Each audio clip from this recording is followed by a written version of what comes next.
Dr. Whitney, we are so excited to have you on today. I want to just jump right in. Skin health has always been top of mind for me because I have a history of acne. I dealt with it for a very long time. So, starting around the age of 19, skin health was very important to me. But I'm always wondering, am I doing the right thing? And I think a lot of people have that same question. So, our audience is between the ages of 25 to 45 on average. For this particular age group, in their reproductive years, not quite in perimenopause yet, maybe some just having had kids. What are the biggest mistakes that they're making when it comes to their skin health? Okay, so first of all, you just gave me that age range, and the very first thing that came to mind is that we start to lose 1% of our collagen every single year starting in our mid to late 20s, which it sounds like that's, exactly where that age range starts. So, and yes, we lose up to 30% of our collagen within 5 years of menopause. So you have this sort of sweet spot, where you're saying where you can like bank your collagen, right? We try to protect the collagen that you have, try to stimulate as much collagen growth as you possibly can. So, in terms of mistakes, it's really sort of taking almost like a kitchen sink approach to your skincare. I think so many women, especially in that age range, they're busy either like pursuing a career, having families, they're, all over the place. And I think that sometimes they fall into this trap of sort of just like haphazardly layering different skincare that isn't really like thoughtful. It's not deliberate. And maybe it's like, oh, my friend is using this and loves it. Or, I saw this on my sister's cabinet and I started using it. And so I just added it to my morning routine, and just as a scientist, as a researcher, as a dermatologist, like I like to think about all the ingredients in terms of like what's their mechanism of action? Like what are they actually doing for your skin? And how can you introduce them into a streamlined routine? Like, look, we're all busy, trying to get out of the house. Like, I don't have time to do, more than 6 steps in a skincare routine, nor do you have to. Like, more isn't better, and I think that a lot of women fall into that trap where they just start layering things and thinking, like, oh, more is better in terms of steps. Like, oh, maybe I'll add a couple more steps. Or in terms of percentages, like a classic one is niacinamide. Like when you actually look at the literature, niacinamide is great for the skin barrier. It's great for breakouts, rosacea prone skin, but the sweet spot is really 3 to 5%. And if you go higher than that, it can lead to irritation and even breakouts.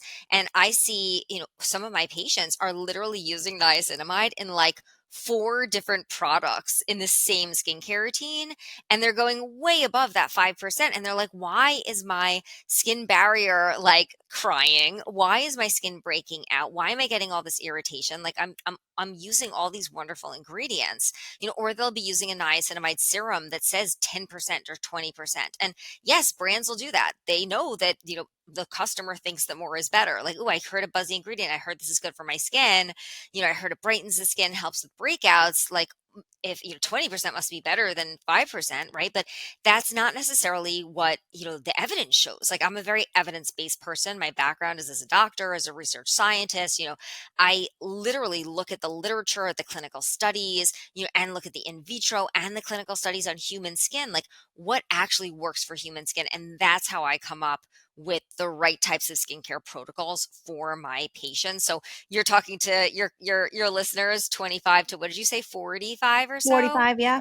Yeah. So, I think at that point, really focusing on those ingredients that are going to stimulate collagen, protect the collagen that you have, focus on your specific goals, and using like the most powerful ingredients that are out there, but in a way that doesn't damage the skin barrier in a thoughtful, deliberate way.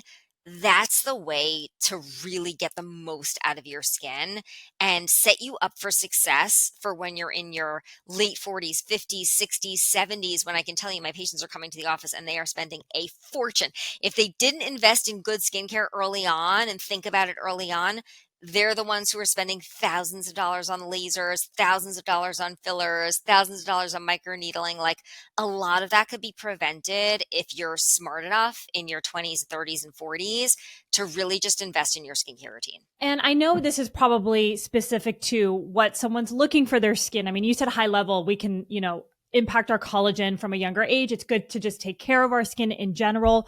what would be some of the fundamental basics that everyone should know? Like even as basic as make sure you're taking off all your makeup, or you hear double cleansing. Like what are people doing wrong where you're like, this is the basic and foundation of what everyone should be doing today? Let's talk about the skincare staples, the essentials, right? That like everyone's going to benefit from. So, number one, you want in the morning, you want to cleanse the skin with a cleanser that is not going to strip the skin. Meaning, if you cleanse your skin and you feel like your skin is squeaky clean, tight, or dry, that means that your cleanser is over cleansing. It's actually stripping your skin's natural oils. So, you want a cleanser that's going to thoroughly cleanse the skin, but you also want one that's going to feel like your skin is supple and hydrated after you finish cleansing, not that squeaky clean feeling. Now, the next step, absolutely essential, vitamin C serum, ideally a clinically proven vitamin C serum. Not all vitamin C serums are created equal, right? So vitamin C is one of the most powerful ingredients when it comes to brightening the skin, evening out skin tone. It can act as an antioxidant and it can actually protect the skin from free radical damage all day long. It can actually boost the efficacy of your sunscreen. So during the summer, vitamin C is one of those ingredients like you never want to start your day without putting on vitamin C. It can also slow down overproduction of melanin or pigment. So if you're somebody who's prone to melasma, hyperpigmentation, dark spots, like it can not only brighten existing dark spots, it can prevent new dark spots from forming, right? So vitamin C, a really well formulated vitamin C can stimulate collagen synthesis. It can actually tell your fibroblasts to make collagen. So like that is absolutely what I consider a daily staple, a daily essential. So when I was formulating my Asta C with my team at Dr. Whitney Bowe Beauty, we started with two of the newest, most advanced forms of vitamin C. And then we added astaxanthin and we added turmeric, fermented turmeric. Those are other powerful antioxidants, right? And then we put it to the test using some of those rigorous advanced testing protocols because you need your vitamin C to be stable. Like if you've noticed, if anybody's tried a vitamin C who's listening, you might have noticed that like it turns color over time. Like maybe it starts off yellow and then it turns almost like a dark orange. Like that's a sign of oxidation. Like a lot of vitamin Cs are actually unstable. And so if you put it on the skin and it's not stable anymore, you just spent all this money and you're potentially leading to irritation, right? So you got to be really, really careful with vitamin Cs. If you're new to a vitamin C, you want to start with a patch test. So just put a little bit right in front of your earlobe, wait 24 hours, make sure your skin tolerates it before you start like just going to town and putting it all over. Okay, so we just cleansed. We used a vitamin C serum, face, neck, chest. I treat those as though they're one cosmetic unit because I can't tell you how many patients that come in I their don't like do that, six. but I should. Yeah. You should. You should. And if you have any leftover, tops of the hands, but like face, neck, and chest, the décolletage.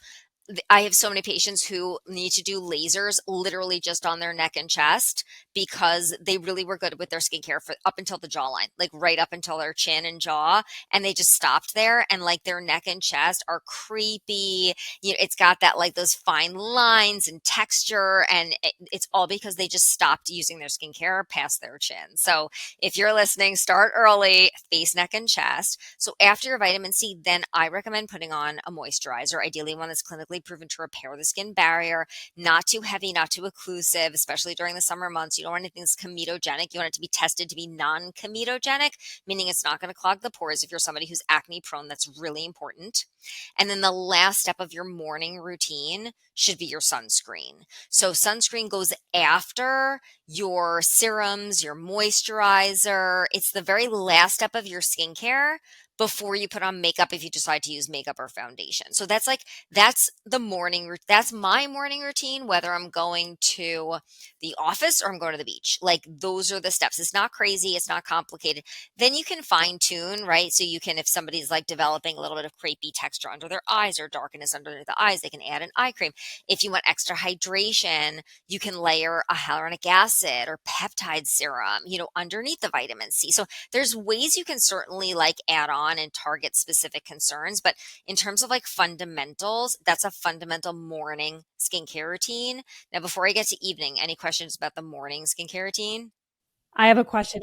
Yeah, SPF, what is the minimum you need for your face? 30 plus, 30 or above. 30 plus. Okay, Yep. perfect.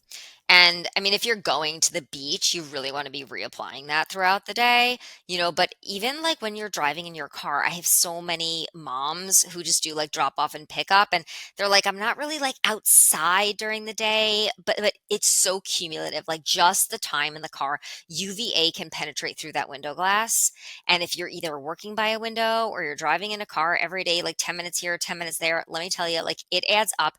In the US, the left side, the driver's side, gets so much more wrinkles, dark spots. Like it is crazy. And then in the UK, it's the opposite because they're driving on the other side. But like you don't think that it adds up. And like those little steps, like just getting into that daily habit of always wearing that vitamin C and always wearing that sunscreen every morning is so important. And then in the evenings, so I recommend something called skin cycling, which is cycling through your evening skincare routine. And that's a term that I coined. I introduced it in my practice years ago. Then I started talking about it on social media and it went mega viral. It was like over, 3 billion views on TikTok and became like an international phenomenon. And that's really the way that you sort of cycle through your powerful actives at night in order to get the most benefit, but without the irritation. So the classic skin cycling program is night one is exfoliation night, where you use an exfoliating serum, ideally with a blend of alpha hydroxy acids, beta hydroxy acids, polyhydroxy acids. That's going to speed your skin cell turnover. You're going to wake up with brighter skin, but it also preps you to get the most out of night two, which is retinoid night.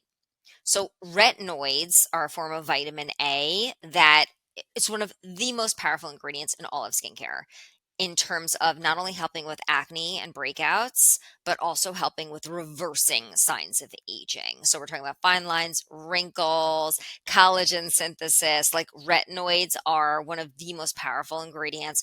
Retinol with an OL, retinal with an AL. So I formulated my retinal night with retinal because it's 10 times more bioavailable than retinol.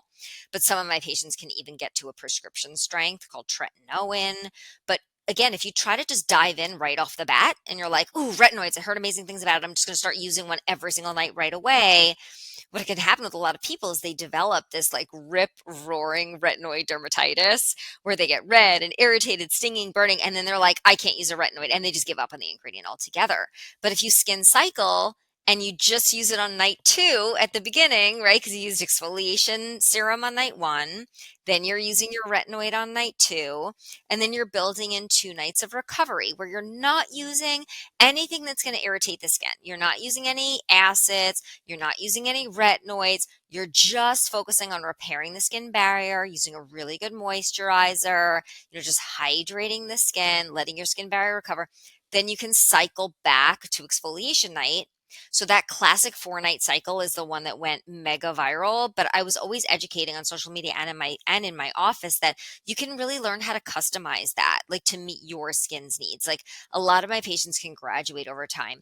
Like Kaya, you were saying that you were prone to acne. A lot of my patients who have more like acne prone skin or oily skin can actually build up and use more retinoids over time. So say they start off like once every 4 nights, right? They can actually start like slowly over time. Okay, let me try to do like 2 of those retinoid nights in a row. Okay, let me try to now graduate to 3 of those retinoid nights in a row. Like if you try to sort of slowly give your skin time to adjust to that, that's when the magic happens without having all of that unnecessary inflammation. Wow, I love this evidence-based skincare because I was going through acne when everybody was like, just put a bunch of coconut oil on your Oh, my face. coconut oil is, first of all, coconut oil is highly comedogenic, meaning it is known to clog the pores. So that is so crazy. So one of the very first things, if I see that one of my patients is breaking out, she's like, I just keep breaking out. I keep breaking out. I'm like, what are you using? And sometimes it's like coconut oil is either listed as one of the top ingredients or they're doing DIY. And they're like, oh yeah, I use this as my moisturizer, like, or I'm using olive oil or coconut oil because my mom used to use it and her skin was gorgeous. But like, guess what? If you're prone to acne, like sometimes you can't use the coconut oil. Oh my goodness. Totally. Yeah. Yes, and even so many makeups, right? That they have a lot of natural makeups have So coconut true. oil in Yeah. them, right? So Yeah. it's like different for everyone. I want to talk about collagen more. It's definitely something on my mind for sure. You talked about vitamin C. What else can we be doing to stimulate collagen? So collagen, my favorite collagen stimulating ingredients are going to be glycolic acid at a concentration of 8% or higher in a leave-on product. I know that sounds very specific, but again, getting back to the scientist in me. So this clinical studies show that if you're using glycolic acid and you're just washing it off in, say, a cleanser, like, oh, I've got glycolic acid in my cleanser, or it's in my serum, but it's at like a 3% concentration, like that's not going to be enough to stimulate collagen. So you want to have it in an 8% or higher. That's why I formulate my exfoliation night. I'm like, okay, we're going to have the glycolic acid in there at 8% or higher. We're also going to have, the polyhydroxy acids and the salicylic acid to unclog the pores, but that's one ingredient. Glycolic by itself, 8% or higher, leave on, meaning like not a cleanser, not a mask, not something that you leave on and then you wash off, right? So that's number one. Number two is going to be retinoids. So whether it's retinol, retinal, prescription strength, tretinoin, tazarotene, or Tazorac, that is probably one of the most effective ways to boost collagen synthesis in your skin. So retinoids, peptides. So there are some newer peptides. Not all peptides can do this, but there are some newer cutting edge peptides. They fall under the category of matrikines or signaling peptides is what they're called. There's different peptides do different things, but there are these specific peptides. An example is like palmitoyl tripeptide 1, palmitoyl tetrapeptide 7. So those are specific, they're like little collagen fragments that you can put on your skin, and then they basically tell your skin that there's been an injury. It's like a cellular signal. And it's saying like, ooh, there's been a wound, even though there hasn't been, right? So it's almost like coaching or tricking your skin into thinking that there's been an injury and then telling your cells to behave as though they're going into a wound healing cascade. Like, oh, we need to repair that quote unquote injury. And so we need to make and pump out more collagen. So there's certain peptides that can do that. I love a good peptide serum. I have peptides in my retinol night. I have peptides in my lip treatment. Like peptides are excellent for collagen stimulation. But it's so funny because like as a doctor, I'm allowed to say these things, but as the founder of a brand, I'm not allowed to say that a certain product can stimulate collagen because that's considered like structure or function. So to put myself on the record, it is shown in clinical studies that certain peptides can stimulate collagen synthesis in the skin, not making any claims about any products in particular. And then other products that are going to stimulate collagen synthesis. Well, I think the vitamin C, we talked about that. So certain forms of vitamin C, not all forms of vitamin C have been shown to stimulate collagen. But for example, tetrahexyldecyl ascorbate or THD ascorbate has been shown to stimulate collagen synthesis. So that's a great one to look for. And then really protecting the collagen that you have. So like wearing that sunscreen every day, right? And using antioxidants in your skincare, like we just talked about, like astaxanthin, turmeric. Like if you use that in the morning, you're protecting your collagen because things like UV light, pollution, that can damage, even stress, even like just your daily stress, right? Like when you're emotionally, psychologically not getting enough sleep, like all of those things can actually break down your collagen in your skin. So yes, we're talking about all these skincare routines, but like if you're, completely sleep deprived, stressed out of your mind, you're not practicing some kind of stress management, whether it's like yoga, deep breathing, making sure that you're carving out like 7 to 9 hours of sleep every night, like those, all the skincare products in the world, you can spend a fortune and your collagen is going to still continue to break down at a pace that's not replaced by new collagen. What about from the inside out? You talked about stress. Are there foods that we can eat to support collagen?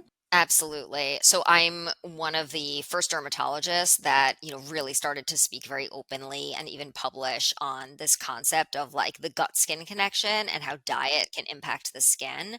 Actually, one of my very first sort of very well-known papers is a very controversial paper called Diet and Acne, because when I was in training, we were taught that our diet had no impact on our skin. And then if a patient presented with that and said like, oh, what should I be eating or what shouldn't I be eating? We as dermatologists were taught to debunk that as a myth and basically send our patient away with a prescription for an antibiotic or Accutane, which is like mind blowing, right? But that I was clearly seeing something else in my own skin. I was seeing something else in my patients. And so I went to my chairman at the time and I was like, I need to like I need to talk about this. He's like, look, if you're going to do this, you're going against some of like the gurus in our field. Like these are like the Albert Kligman, the one who developed Retin-A, like literally invented Retin-A, also had a paper that said that, diet doesn't impact your skin.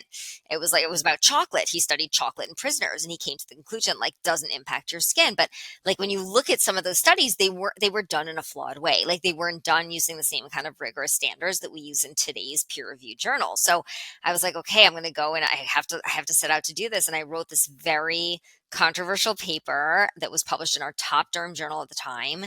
And I became like the face of, this concept of our diet can impact our skin. And it took a while for me to, really, a lot of other people did contribute to the field as well. Thankfully, a lot of other scientists started coming out with papers that were substantiating this. But over time, I was actually awarded an award from the president of the American Academy of Dermatology specifically for my contribution in this field of like how diet impacts the skin. So when it comes to acne, we'll start there and then we'll go to aging. So with acne, really you want to try to limit foods that are high in what's called glycemic index or glycemic load. So refined carbohydrates, white bread, white pasta, croissants, muffins, chips, cornflakes, pretzels, Sour Patch Kids, right? So those are the things that are going to cause a spike in your blood glucose, a spike in your insulin, a spike in something called insulin-like growth factor 1, and that's going to lead to breakouts in the skin. So you want to try to limit high glycemic index foods, right? And instead focus on like complex carbs, quinoa, barley, oatmeal, sweet potato. Those are all excellent sources of carbs if you're craving carbs. And then the next thing to think about is that there are certain forms of dairy that can also stimulate acne and inflammation in the skin. Specifically, it's the whey and the casein. It's the proteins in the dairy. So interestingly, it's more the skim milk that tends to do it. And whereas like the full fat, if you're going to go with dairy milk, full fat milk is actually better for the skin, which sounds crazy, than the skim milk. But usually my patients would prefer to use like an alternative to dairy. So, oftentimes they'll use like an unsweetened almond milk, a coconut milk. You just have to be careful and make sure that doesn't have a ton of added sugars, right? Because then you're talking about those high glycemic index, issues that we're trying to avoid. And then a lot of my women patients are like eating like on the go. They'll eat like a protein bar or they'll have like a protein shake. And when they turn over the label, they realize that it's from whey. It's the whey protein. And we know that that actually can trigger acne. So I do have a lot of adult women who are running around, drop off, pick up, working, whatever. And they're like, why is my skin still breaking out? And then I'm like, well, walk me through, like, what are you eating? So, oh, I don't have time to eat. So I bring this bar with me, we turn it around and it's like the number one ingredient is whey protein. And I'm like, oh, that's what's doing it. And as soon as they switch it to like a plant-based protein or something like that, then their skin clears up. So those are things that you want to keep in mind if you're breaking out. And then when it comes to just overall skin health, collagen, bright skin, healthy skin, then you really want to think about like polyphenols. Polyphenols are what give like fruits and vegetables their beautiful bright color. So think about like that bright green in matcha or that bright purple in pomegranate or the blue in blueberries, right? So those are excellent sources of polyphenols, which are excellent both for acne and for age-related changes in the skin. You can also find polyphenols in like olive oil, dark chocolate. That's why the dark chocolate is better than the light chocolate, the milk chocolate or the white chocolate. You can find it in certain nuts, so like walnuts, almonds. I love healthy fats for the skin. So like having salmon, I try to get salmon in my diet. Salmon also has astaxanthin, an amazing antioxidant for the skin. So those are some of my favorite ingredients. Like start my day with like absolutely always try to have matcha, green tea. Even if I start with a cup of coffee, my second cup of caffeine is matcha. And then I try to have salmon a few times a week if I can. Lots of leafy greens, spinach, artichokes. Those are excellent for the skin. Olive oil whenever I have the chance, to get those healthy fats and polyphenols in there. Love a little piece of dark chocolate. If I'm going to have some kind of alcohol, I try to have the red wine so it has the resveratrol in it. But those are just like daily healthy choices, and just eat the rainbow. Like the more colors, the more bright colors on your plate, the better. I am so glad you're talking about this. I can't tell you how many years I was dealing with horrible acne. And it wasn't until I met my now husband that's like, hey, when you're eating these, basically everything you left out, he's like, I see you break out the next day immediately. So I'm like, if I knew this, I would have saved so much money, so much heartache, because acne is like the worst thing in the world. And then it scars afterwards and your skin changes. So I love that you're a doctor talking about food and you're also a researcher. So this is like Can I's world. We love it. And another question that I have, you see so much on social media about like facial mapping when it comes to acne. It's like you eat something or it comes in your cheeks versus it's different in your chin. Like, is there any valid reasoning to where your acne is on the face and what's causing it? To an extent, yes. So, for example, like the cystic lesions along the jawline are often related to hormonal acne. Like when I see somebody who has those, I usually do have a conversation with them about spironolactone, which is an oral medication that can really block the effects of the male hormones, androgens, on the skin. It can be game changing for women who are struggling with that lower face, cystic acne. I also do see a lot of those like breakouts right along the hairline. And that makes me think, like, could there be something in their conditioner or leave-on hair products that are breaking them out a little bit? Because if you're just seeing it right along the hairline, that can happen.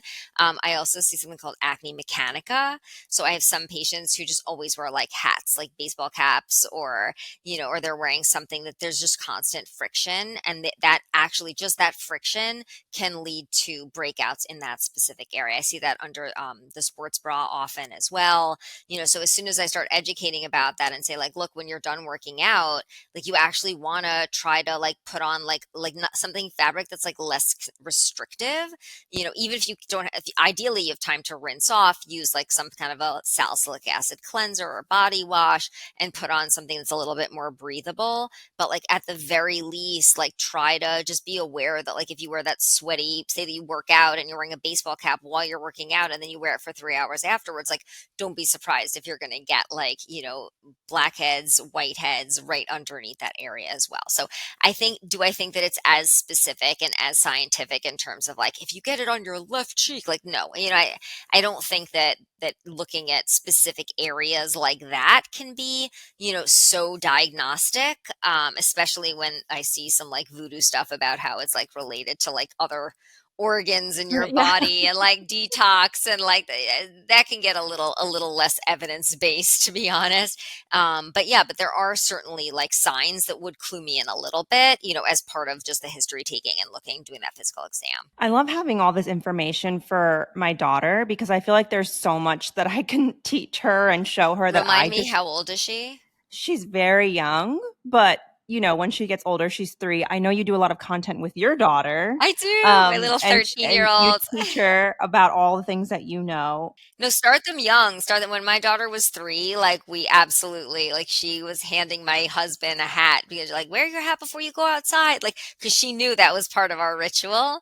And then they don't fight you so much. Like I'm sure that like the children of dentists are flossing like right away, like and they don't get cavities. But like my kid is a redhead. She's a strawberry blonde, super super fair. And the daughter of a dermatologist. Like that kid knew to put on her sunscreen. She knew to wear her rash guard. She knew to wear her hat. You start them at a very, very young age. And then in middle school is a great time to get them into like just a basic skincare routine, like learning how to wash your face. I think, Yasmin, you were saying like, what are the most important things? Like that is one of the most important things, like making sure that you're not going to bed with your makeup on, making like you've got to take that off at the end of the day. Like that is absolutely critical because all those free radicals from the day are sticking to and adhering to your makeup or your sunscreen or your skincare, like whatever you were wearing on your face throughout the day. And if you just leave it, it's going to create free radical stress and oxidative damage in your skin all night long. So not only can you wake up with breakouts, but it can also age you over time. So like it is so important to wash your face at night. I can't overemphasize that. But don't scrub. Like you don't need a buff puff, a loofah, a washcloth. Like fingertips only. Just use a cleanser that's clinically proven to actually like cleanse the skin. Yasmin and I always joke that like my husband has perfect skin and he does nothing. Like men, why do men get to like have perfect skin and they're just like splash a little water and never use anything, and then like we're out here doing the most. But my question was, So the progression of acne for me, and I know Yasmin and I are both very interested in this. So when you're younger, there's the acne component. Now I'm dealing with how do I tackle these scars, right? I'm left with these scars. It's a very tricky thing, I know. And I want to know, like, when it comes to some of the therapies around scarring, is there anything that actually works? Like, what is your philosophy? Because I do notice, like, when I'm eating really well, when I'm eating a diet that's lower in sugar, it's kind of crazy, but my scars feel less. And then when I'm like not taking care of it, they kind of feel more prominent. But who Such knows? a great question. First of all, you want to tell the difference between like post-inflammatory hyperpigmentation and a true scar. Because sometimes like you'll have a pimple, it'll go away and you're left with this mark, right? And in some people it can be a red mark that's called post-inflammatory erythema or PIE, and some people it can be a dark mark, PIH or post-inflammatory hyperpigmentation. But that is not a true scar. Like a true scar is when the collagen that comes out during the healing process, either you create too much collagen where you're left with like a raised scar, which is either called a hypertrophic scar or a keloid, or some people when they're healing they don't make enough collagen and that can leave you with a divot in the skin, right? So it can be called an atrophic scar, an icepic scar, like there's different types of scars. But a true scar is when it's either raised or elevated above the skin surface or depressed beneath the skin surface. And that has to do with the collagen and the way that your body responded to that inflammation. Yes, you're more likely to scar if you pick. So if you try to pop or pick, you are more likely to scar. But I have seen people who they just have so much inflammation when they get that pimple that even if they don't touch it, it will still scar. So once you have a true scar, so we're talking about an actual change in the elevation of the skin, those are incredibly challenging to treat. And they do usually require a series of in office treatments. It can get incredibly expensive to do that, but they do work, but it can take a while. So, like, for example, one of my first things that I'll usually start introducing in my patients who have acne scarring is I'll start doing Fraxel lasers, Fraxel resurfacing lasers. I'll also do microneedling plus PRP, which is when I take their plasma, you take their blood, spin it down in a centrifuge, separate out the plasma, paint it on the skin, and then I microneedle that into the skin. That can be really helpful for acne scars.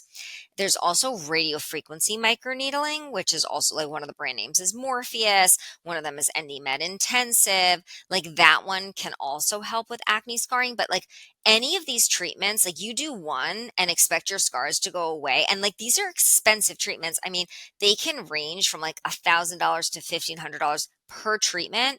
And I always tell my patient right from the beginning, like, you're probably not going to see a meaningful difference in your scars if you hit it less than 5 or 8 times. Like, that's like the minimum to see a difference. So yeah, so like it's one of those things that you have to go in and like if you're spending a lot of money on one or two treatments, like at the end of the day, it's almost like is it worth it if you can't complete the whole series of treatments because you may not really appreciate enough of a difference, you know what I mean? And these treatments are not only expensive, they can be painful. Like for my radiofrequency microneedling and Fraxel, I'm often offering the patient not only topical numbing cream, but I give them like a type of laughing gas. It's called Pronox. So it's actually a mix of nitrous oxide and oxygen, and they breathe it in during the procedure to help them tolerate the discomfort because some of these procedures like really, really hurt, just being honest, especially when you're getting deep enough to affect a scar. Yeah. And are there any concerns? Because I've heard this from other people. I don't know if it's true with someone like, for me, I'm thinking about my skin color, right? So for people who have like darker medium tones to darker tones, are some of these things more risky? Absolutely. The more melanin that you have in your skin, the higher the risk with certain procedures that generate heat specifically in the skin. So I'm not saying you can't use them, but you want to go to a provider, a doctor who really does have experience with specifically skin of color, with like different shades of skin. Sometimes we have to prep the skin with some brightening ingredients that almost like calm down the melanocytes so that they're less reactive when you get the procedure done. And you want to be really, really careful about your post procedure skincare routine as well, because when you're healing, that skin is especially vulnerable. Like those melanocytes, those pigment producing cells are like already on edge. And if you get a little sun exposure, if you get, like if you sort of use something that's a little too harsh or aggressive, or something that's got too many fragrance or essential oils or drying alcohol or something, you can absolutely like make that skin so many shades darker with hyperpigmentation. And that can sort of almost like undo the benefits that you got from the procedure, depending on like what bothers you. Like I am never somebody, like there's certain cultures that talk about like whitening the skin. I think that's ridiculous. Like we don't want to whiten the skin, but no matter, all my patients who have darker skin tones, they really appreciate an even skin tone, meaning they want all the skin to be the same color. They don't want like patches of hyperpigmentation or patches of hypopigmentation. So having that beautiful even skin color is really important. And if you don't take care of the skin, or the provider who's doing the procedure isn't exactly sure what settings to use for your skin, you can end up with blotchy discoloration, like areas that are darker, and areas, especially like around the upper lip. It's awful. When you like under the eye or right around the mouth is like not where you want to have those darker patches after a procedure that you just spent like $1,200 on, right? Well, good to know it's still possible, because Kaya, I thought the same thing. Everyone's like, I don't know with your skin color if laser is good, but it, just to reiterate what you said, is finding the right provider who has worked on skin that's similar to us. Or Absolutely. It's all about tweaking the settings. Like Fraxel is Fraxel is Fraxel. It's completely different depending on, like, I can completely change the settings. I look at a patient and I have a conversation like, number one, what are we treating? Are we treating fine lines and wrinkles? Are we treating sun damage and precancers? Are we treating deep acne scars? Like, what are we treating? Number two, like, how much downtime do you have? I treat a lot of TV personalities who are on like air, what they're do on they live do? TV. Tell me. Like, that's why I don't do anything. It's like the downtime. Not that I'm on Downtime. TV, but And like we have so like content. radio Yeah. frequency microneedling, I can do somebody's treatment that morning and they can go on live TV that night. Like, no, not, you leave the office red and blotchy, but that night you can go on, right? And even with Fraxel, like I have several patients who are on air almost every day, and I'll just change the settings for them. And I'm like, okay, so your skin's going to be a little bit drier tomorrow. They'll come in more frequently and do like gentler settings, but then I also talk to their makeup artist. I'm like, okay, like this is what you want to use tomorrow morning. You want to use a hyaluronic acid serum with some peptides in it. Then you want to put on the Bow Glow cream. Then you want to give a little bit more of like a hydrating eye cream. Don't use any powders. Don't use any mattifying powders. Don't use anything with silica. And like, I'll have that conversation with, some of the celebrity makeup artists who are prepping my patients so that they know how to like get them back on air, or get them back,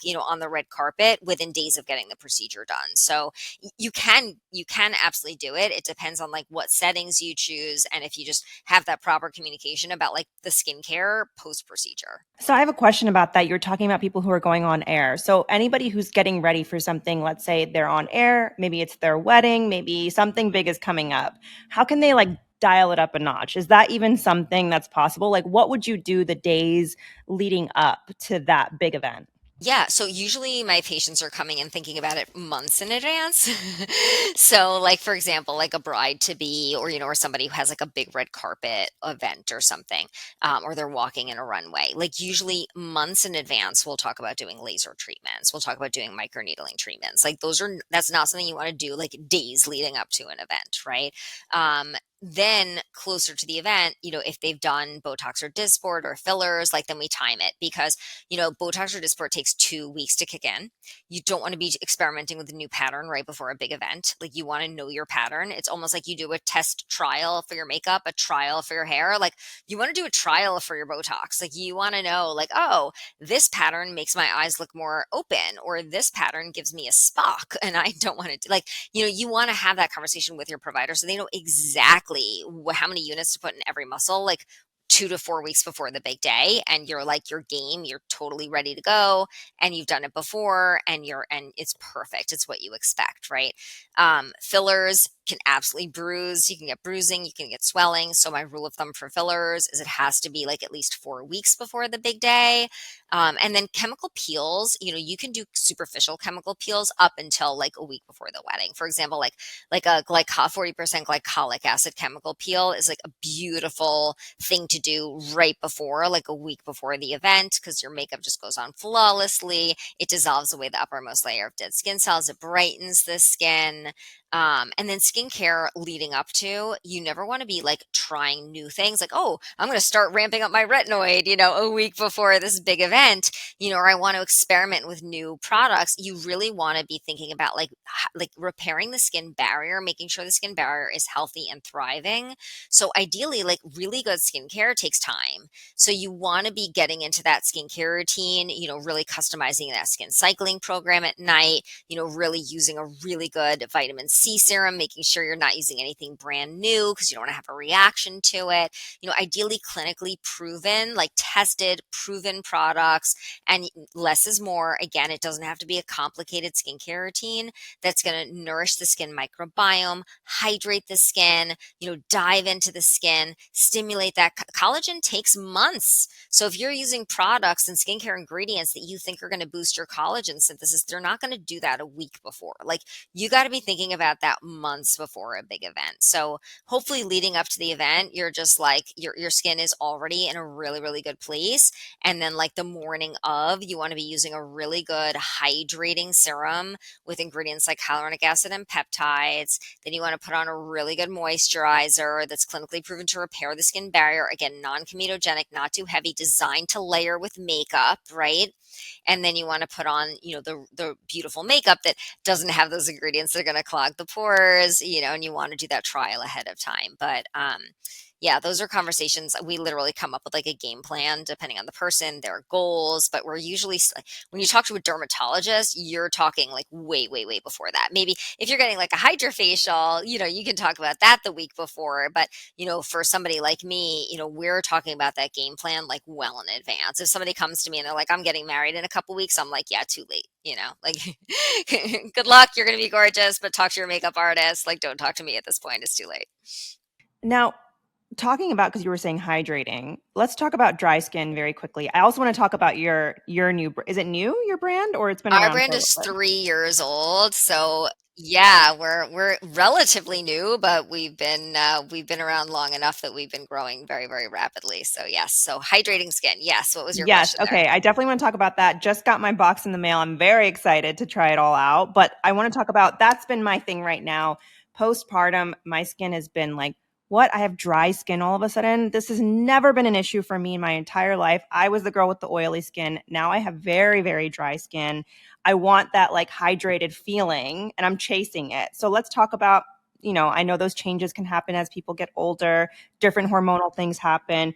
What can people do for dry skin? So dry skin and oily skin has to do with how much oil your skin's producing. But whether your skin is dry skin or oily, your skin can become dehydrated. Dehydrated has to do with the water content in the skin.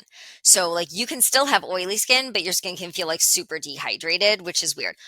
Now hormones can affect both whether your skin is dry or dehydrated. So you might be going through all of the above, right? So when it comes to, first of all, I think one of the biggest mistakes that people make when they notice that their skin is dry is that they may be using ingredients that are potentially irritating the skin and they don't even know it. So, one of the very first things is you really want to try to use skincare products that don't have fragrance, essential oils, especially leave on products. Like, it's one thing if it smells good and you rinse it off like a cleanser, but if you're using a leave on product and it smells really good, I would definitely think twice about that because the most common irritants and allergens are in fragrance, and that's whether they're natural or synthetic. So even essential oils are natural. They're natural fragrances like limonene, linalool. They're one of the most common sources of this like chronic low grade inflammation in people's skin that they feel like their skin is just like always dry or dehydrated or irritated and they don't know why. And then they start using products that don't have those ingredients and all of a sudden their skin barrier is so much healthier, right? So that's number one is you don't want to be using products that are leave on that smell good. I think that's one of the first things to think about. Another thing you want to think about is really making sure that the skin barrier is healthy and intact. So, for example, when I was formulating my Bow Glow cream, which is our moisturizer, we did clinical studies showing that it can repair the skin barrier in 1 hour. And we used an instrument called a tuometer. But you want something that's like clinically proven, not just, oh, yeah, it repairs the skin barrier. Like you want to actually know that there have been rigorous tests behind the product. You know that your skin barrier is going to be healthy and intact, right? So that's a really important thing to keep in mind. Things like ingredients like ceramides, squalane, prebiotics, postbiotics. So your skin microbiome and how balanced your skin microbiome is so important. Like we talked about the gut and having a healthy gut. A healthy, balanced gut microbiome is essential not only for your overall health and your immune health, but also for your skin health.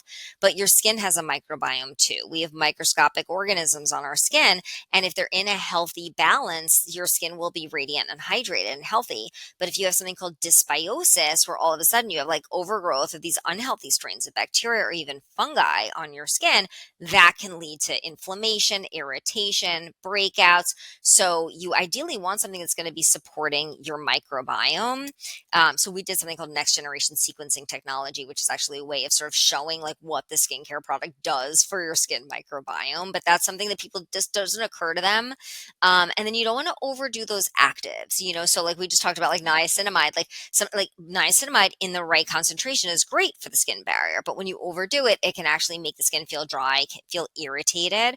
You also want to be careful with your actives. So like if you look through your skincare products and you're using like an exfoliating product in multiple steps in your skincare routine or every single day, that can sometimes make the skin, irritated and dry.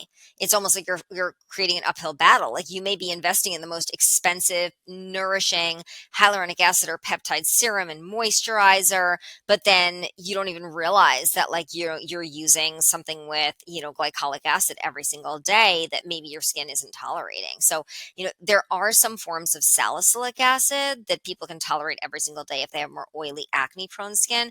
But when it comes to those like powerful exfoliating acids like glycolic acid, most people do best when they use it like 2 to 3 times a week max. So that's something you want to think about too when it comes to, and then once you've sort of covered those bases, then you can make sure like, okay, what are the ingredients I'm using?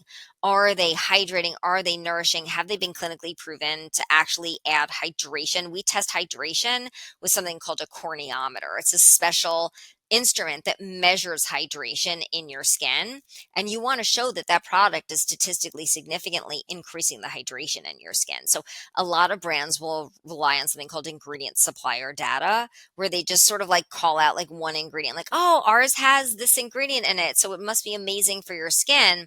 But that's not the same thing as testing the final formulation that you're like holding in your hand and putting on your skin. Like you want a brand that's invested in testing the final formulation, because then you want to show that that's going to increase hydration. That's going to repair the skin barrier. That's going to rebalance the skin microbiome. That's going to help with fine lines and wrinkles. Like that's where, when you can really feel like you're trusting the brand and the skincare products that you're using. I have one last question. I know we're coming up on time, but what are your thoughts about face taping and red light therapy for your skin? So face taping, we are always, as dermatologists, just aware that certain adhesives can actually create irritation or even allergies in the skin. So, is face taping going to replace Botox? No. Are some people like hyper expressive, especially while they're sleeping? And if using some of the tape sort of blunts those expressions, can you potentially help with like sleep lines?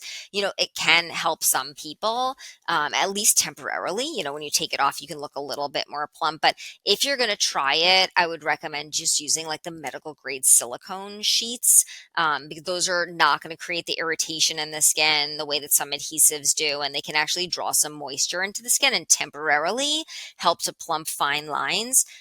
Red light actually does have some studies behind it, showing that it can help calm inflammation, can help with collagen synthesis. The issue with using red light at home is that like it's a real time commitment. Like some people are willing to do that like 10 to 20 minutes every single day or 3 to 5 times a week. And some people spend the money on the and the mask like literally sits in the corner of their bedroom and they just, right. So like you have to know who you are. If you're somebody who's going to like really commit to doing this, is it going to be like a wow, kind of an impact? Probably not. Can it enhance the results of a really good skincare routine? It can. Such motivation for me to take care of my skin. So I'm very excited after this episode.